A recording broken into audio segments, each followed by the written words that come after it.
Okay, in this lecture we will see mathematics of VSWR, voltage standing wave ratio. Transmission line two conductor system है। Source से load की तरफ चलने वाली wave को forward wave और लोड से सोर्स की तरफ चलने वाली वेव को backward wave. Z0 characteristic impedance of the transmission line है। यदि कभी भी L इन्वॉल्व है तो ट्रांसमिशन लाइन में जो ऑब्जर्वर है वो किसकी तरफ है? लोड की तरफ है।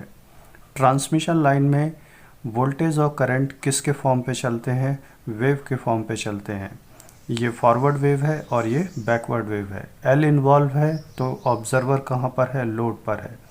तो ये देखिए, ये इस इक्वेशन को मैंने पिछले लेक्चर में भी बताया है। V plus e power gamma L plus V minus e power minus gamma L। ये कौन सी वेव है? फॉरवर्ड वेव, जो कहाँ से कहाँ चल रही है? सोर्स से लोड की तरफ। ये कौन सी वेव है? बैकवर्ड वेव, कहाँ से कहाँ चल रही है? लोड से सोर्स की तरफ।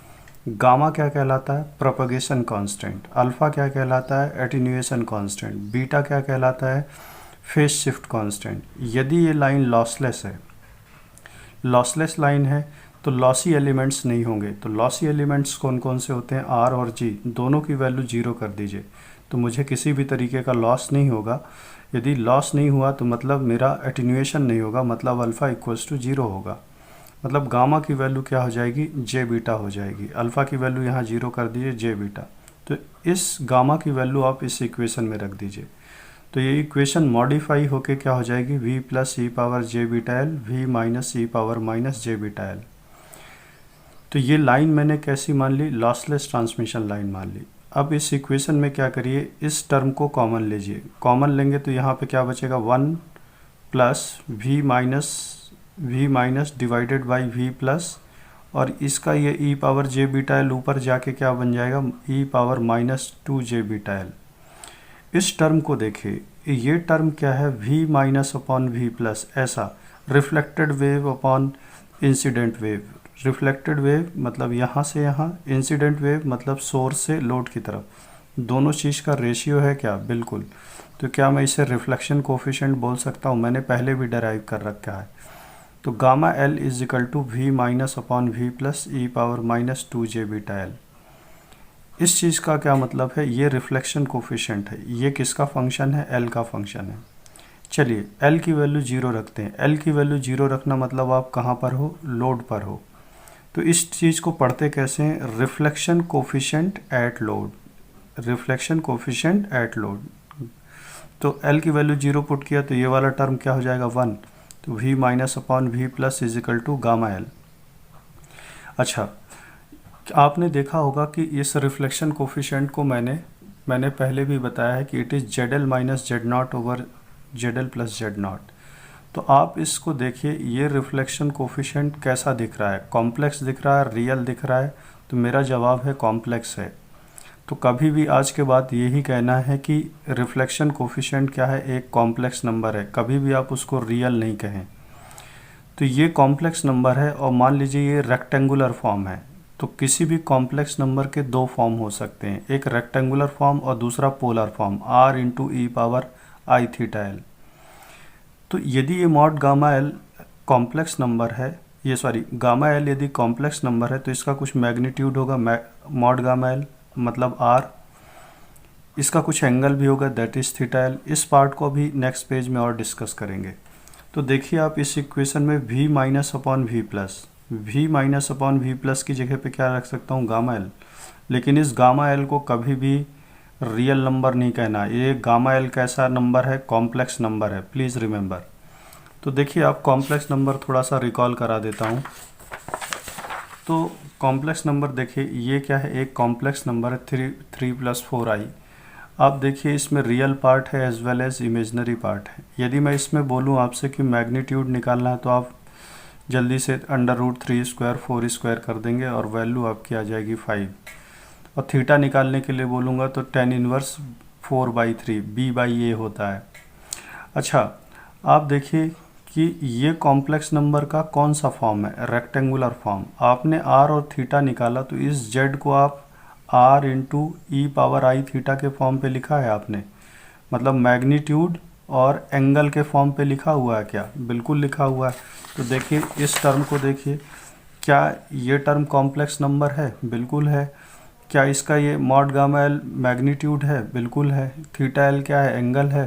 तो इस कॉम्प्लेक्स नंबर का जो रेक्टेंगुलर फॉर्म है, इसको मैं इसके पोलर फॉर्म पे लिख सकता हूँ। चलिए इसको पहले थोड़ा सा ग्राफिकली भी समझते हैं। तो देखिए यदि इसका ग्राफ मुझे ड्रॉ करना हो तो मैग्नीट्यूड कितना आर, एंगल कितना थीटा, कहाँ से? इस एक्सिस से, हॉरिजेंटल एक्सिस से।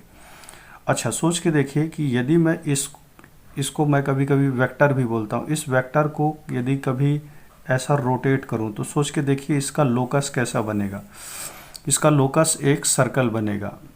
इसका लोकस एक क्या बनेगा? सर्कल बनेगा। इसे फेजर भी कहते हैं। तो इसका लोकस क्या बना? सर्कल बना। अभी हमें सिर्फ इतना समझना है कि इसका प्लॉट कैसे करेंगे। ये पोलर प्लॉट है, मैग्नीट्यूड कितना आर और थीटा एंगल है, कहाँ से? हॉरिजेंटल एक्सिस से। अब आप यहाँ पे आइए, गामा एल आपने क्या लिखा था? Z L minus Z naught over Z L plus Z not.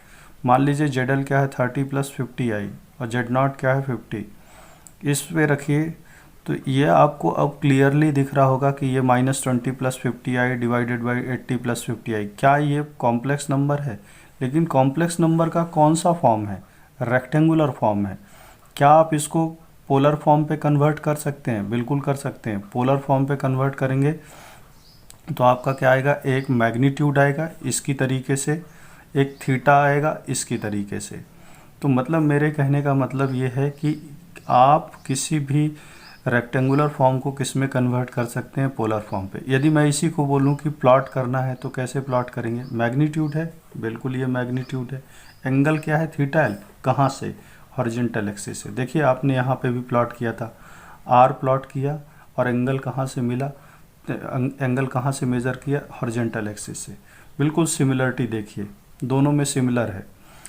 तो मैग्नीट्यूड और थीटा ये क्या कहलाएगा? पोलर फॉर्म कहलाएगा। और इसका हम यूज़ करेंगे, इसलिए मैंने इस चीज़ को यहाँ पे रिकॉल करा दिया। और आप ये भी याद रखिए कि इसका यदि आप लोकस ड्रॉ करेंगे तो ये कैसा दिखेगा? सर्कल टाइप में दिखेगा। चलिए आगे बढ़ते हैं। तो आपने क्या इक्वेशन लिखी यहाँ पे? v, ये इक्वेशन थी v प्लस ई पावर जे बीटा एल, इसको कॉमन लेने के बाद 1 plus gamma L e power minus two जे बीटा एल। इस गामा एल को कभी भी रियल नंबर नहीं कहना है, इस गामा एल को हमेशा कॉम्प्लेक्स नंबर कहना है। तो देखिए यदि ये कॉम्प्लेक्स नंबर है तो इसका वैल्यू क्या होगा? पोलर फॉर्म पे mod gamma L e power I theta L. अच्छा इसकी वैल्यू यहाँ पे रख देते हैं। तो ये इक्वेशन कैसा हो जाएगा? 1 plus mod gamma L e power I theta L minus two beta L, ये इक्वेशन हो गया। अच्छा इस इक्वेशन में इस पार्ट को सोचा जाए। इस पार्ट को सोचिए, इस पार्ट में मैग्नीट्यूड है, बिल्कुल है। इस पार्ट में एंगल है कुछ, बिल्कुल है। क्या ये पोलर फॉर्म है? बिल्कुल है। इसका मैग्नीट्यूड कितना? Mod gamma L. एंगल कितना है? Theta L minus two beta L. कहाँ से? हॉरिजेंटल एक्सिस से। इसको यदि मैं ट्रेस करूँगा तो इसका लोकस कैसा दिखेगा? सर्कल के जैसा दिखेगा। अच्छा इस पार्ट को देखिए, 1 को क्या मैं ऐसा लिख सकता हूँ? 1 इंटू ई पावर आई जीरो। ई पावर आई जीरो क्या होता है? Cos zero plus I times of sine zero. Cos zero की वैल्यू कितनी? 1, साइन जीरो की वैल्यू 0। तो क्या मैं इस 1 को ऐसा लिख सकता हूँ? क्यों? क्योंकि ई पावर आई जीरो की वैल्यू क्या है? 1 है। अच्छा इस इक्वेशन का एक और भी मीनिंग है। ये इक्वेशन आपसे बोलती है आपको 1 और इसको ऐड करना है। ये इक्वेशन देखने पे तो यही बोलती है। 1 कैसा है? 1 कैसा है? 1 को कैसे लिख सकते हैं? 1 इंटू ई पावर आई जीरो। बताइए इसमें एंगल कितना होगा? 0।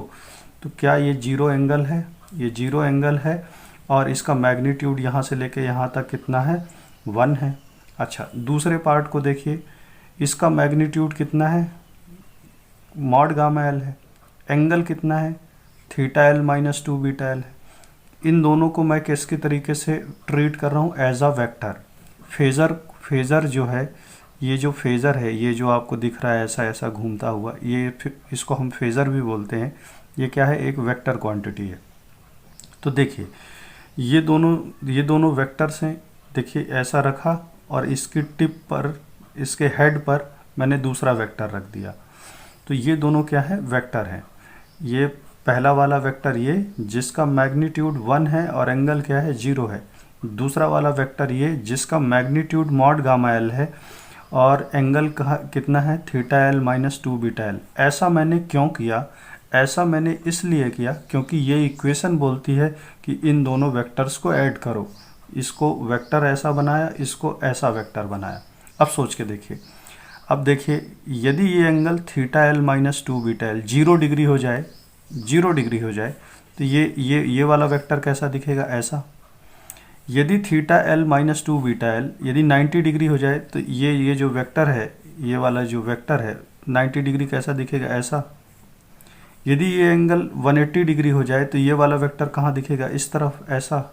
और एंगल हमेशा कहाँ से मेज़र करना, हॉरिजॉन्टल एक्सिस से। फिर से एक बार समझते हैं, 0 डिग्री हो जाए तो ये वेक्टर ऐसा दिखेगा यहाँ पर, 90 डिग्री हो जाए तो यहाँ पर, 180 डिग्री हो जाए तो यहाँ पर। देखिए ये तीनों केसेस मैंने बना के रखे हैं।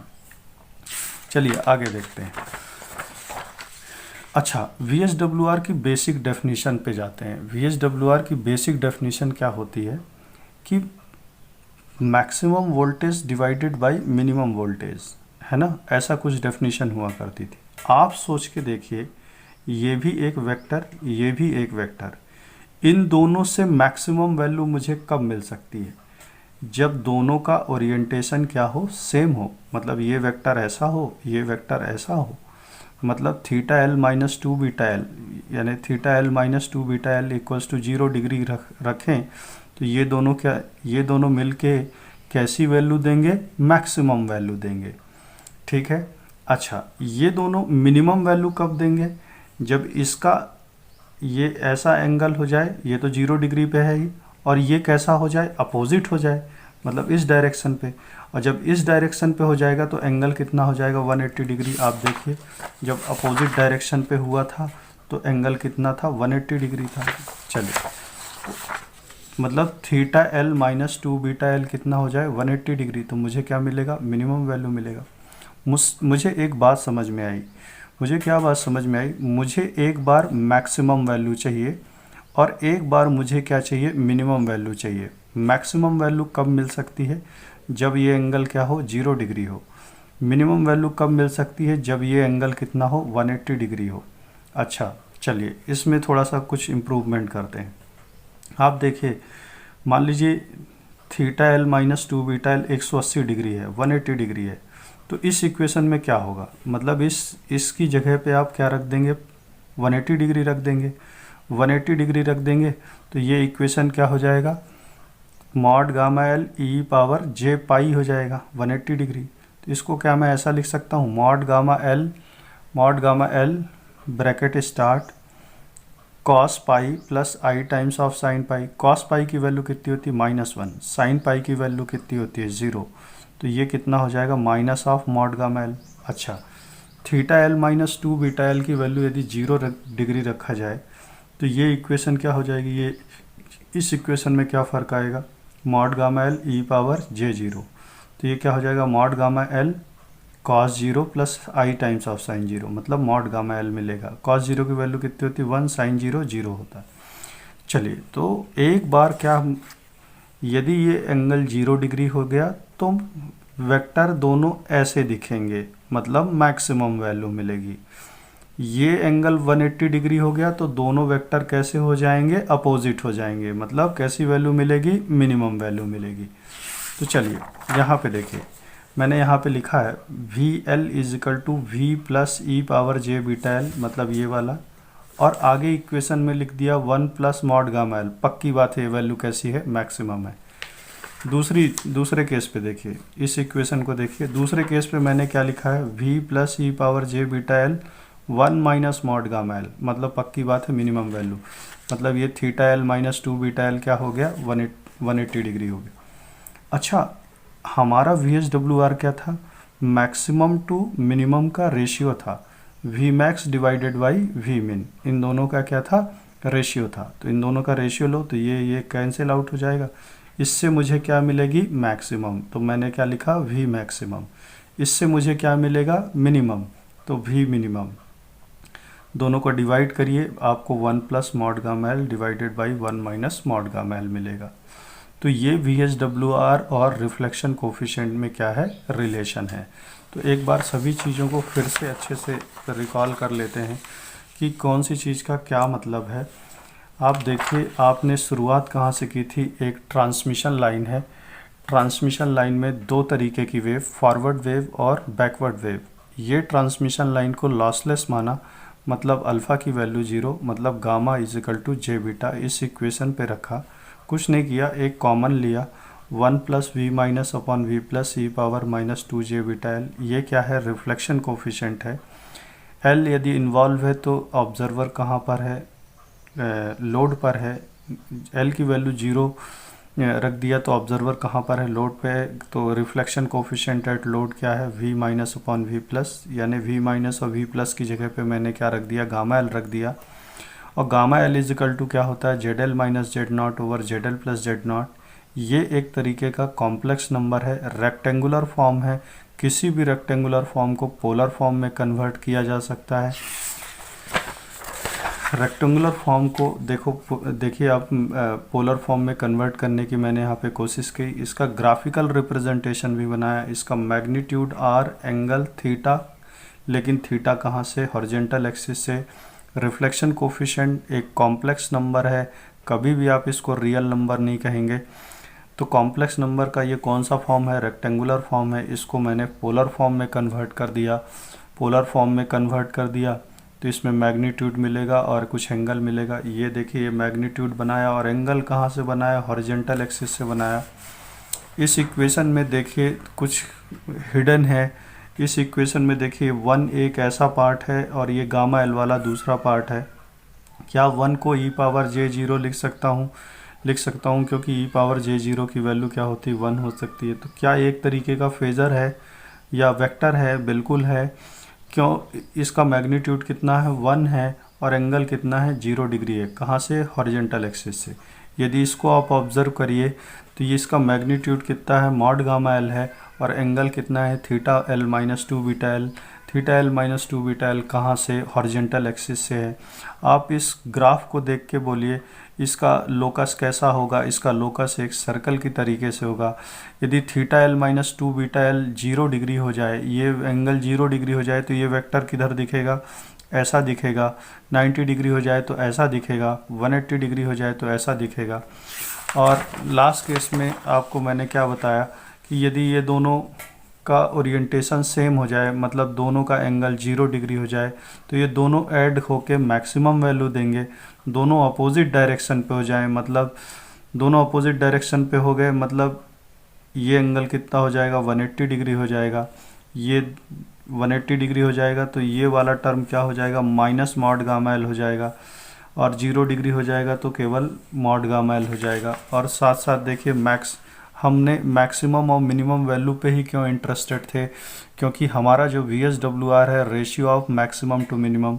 यदि मॉड गामा एल ऊपर दिख गया तो पक्की बात है, प्लस मॉड गामा एल दिख गया तो पक्की बात है मैक्सिमम वैल्यू है, और माइनस मॉड गामा एल दिख गया तो पक्की बात है वो क्या है, मिनिमम वैल्यू है।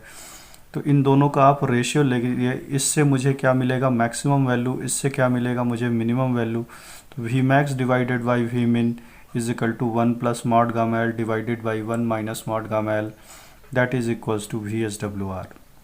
तो ये VSWR और रिफ्लेक्शन कोफिशिएंट का रिलेशन है। That equation is very very important, please remember it. If you like this lecture then please like, subscribe and share it. Thank you very much.